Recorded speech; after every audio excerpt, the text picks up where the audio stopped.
안녕하세요. 미니파이어의 1인 기업입니다.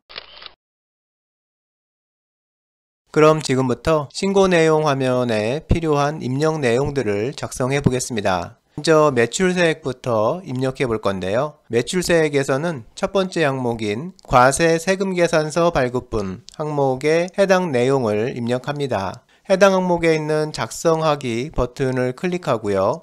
화면이 매출처별 세금계산서 합계표 서식으로 전환되는데요. 이 화면에서 신고자가 발급한 세금계산서 내역을 입력합니다. 전자세금계산서 발급을 기준으로 작성해 보면요. 과세 대상 기간에 발급한 매출 세금계산서를 모두 합산해서 총 몇 개의 거래처에 몇 장의 세금계산서를 발행했고 발행금액의 합계는 얼마인지만 입력하면 됩니다. 부동산 임대업의 경우 예를 들어서 상가 한 곳에서 한 명의 임차인에게 총 4개월간 4장의 세금계산서를 발급한 경우 매출처는 한 곳, 세금계산서 매수는 4장, 공급가액은 4개월간의 월세금액 합계액을 입력합니다. 공급가액을 입력하면 이 공급가액의 10%에 해당하는 세액은 자동으로 입력됩니다. 월세에 대한 세금계산서를 전자세금계산서로 발급한 경우라면 국세청에서 제공하는 세금계산서 자료조회와 불러오기 서비스를 이용할 수 있는데요.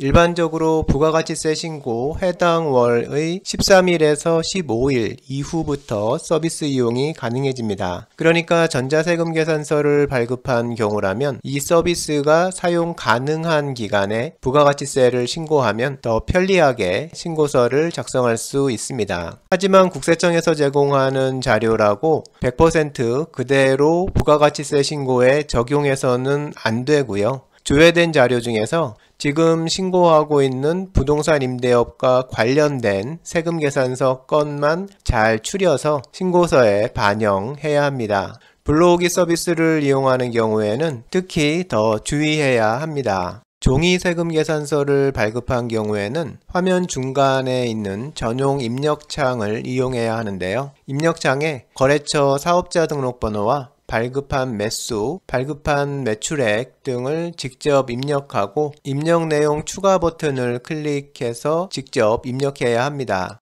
이렇게 입력이 완료됐으면 화면 아랫부분에서 매출처별 세금계산서 합계 내역이 본인이 신고하려고 하는 내용과 동일한지 다시 한번 잘 확인하고요.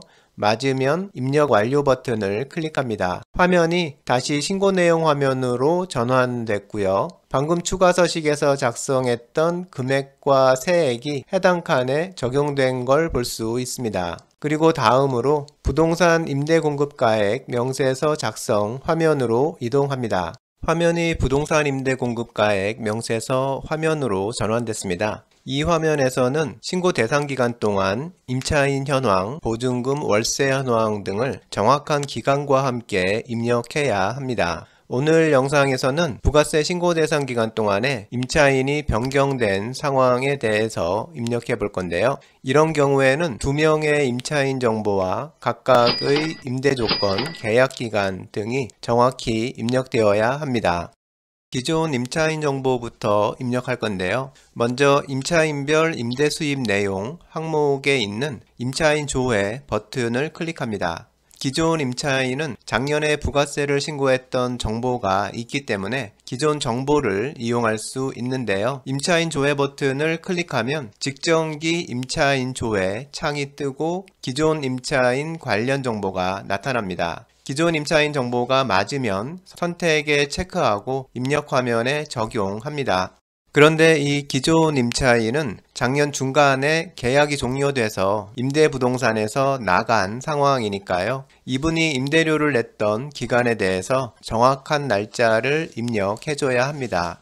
이 날짜 정보를 입력하기 위해서 일자 수정 버튼을 클릭하고 갱신일, 입주일, 퇴거일을 입력합니다. 여기서 갱신일, 입주일, 퇴거일을 입력하는 방법은 기존 임차인인 경우 임대차 계약이 작년 이전인 몇 년 전에 시작돼서 작년 중간에 퇴거한 날까지 이어진 거니까요. 이번 부가가치세 신고에서는 과세 대상 기간 첫날인 2020년 1월 1일이 갱신일 겸 입주일이 되는 거고, 퇴거일은 작년 중간에 계약이 종료돼서 나간 날이 됩니다. 갱신일과 입주일은 같은 날로 보면 됩니다. 조금 이따 입력할 신규 임차인인 경우는 작년 중간에 새로 임대차 계약을 맺어서 입주한 날이 입주일 겸 갱신일이 되고, 입주 후 연말을 지나 계속 사용하고 있으니까 퇴거일은 이번 부가세 신고 과세 대상 기간 마지막 날인 2020년 12월 31일로 입력하면 됩니다. 먼저 기존 임차인 관련 날짜들을 입력하고요. 날짜를 입력하면 해당 기간 동안의 임대료 수입이 자동으로 채워지는데요. 기존 임차인의 임대료 수입이 실제 임대 수입과 같은지 꼭 재확인해 보고요. 결과가 맞으면 입력 내용 추가 버튼을 클릭해서 기존 임차인에 대한 정보를 임대사업 명세 항목에 추가합니다.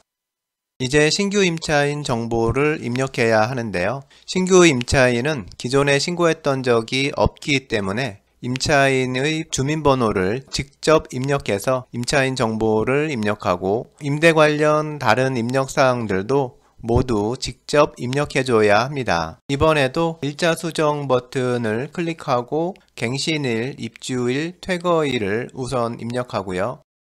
임대부동산 정보도 직접 한 번 더 입력해 주고요. 다음으로 임대수입 내역을 보증금, 월세, 보증금이자, 월 임대료 합계 순으로 모두 직접 입력합니다. 특히 월 임대료 합계는 임대 개월수에 맞춰 직접 계산한 값으로 입력해 줍니다. 확인이 모두 끝났으면 입력 내용 추가 버튼을 클릭해서 신규 임차인 내용도 임대사업 명세에 추가해 줍니다.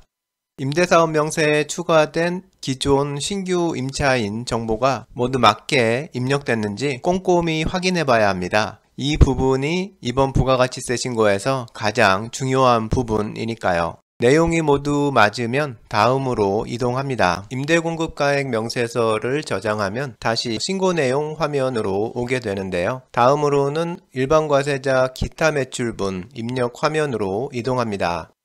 기타 매출분 입력 화면에는 방금 전 임대공급가액 명세서에서 작성했던 수익 금액이 안내되어 있고요.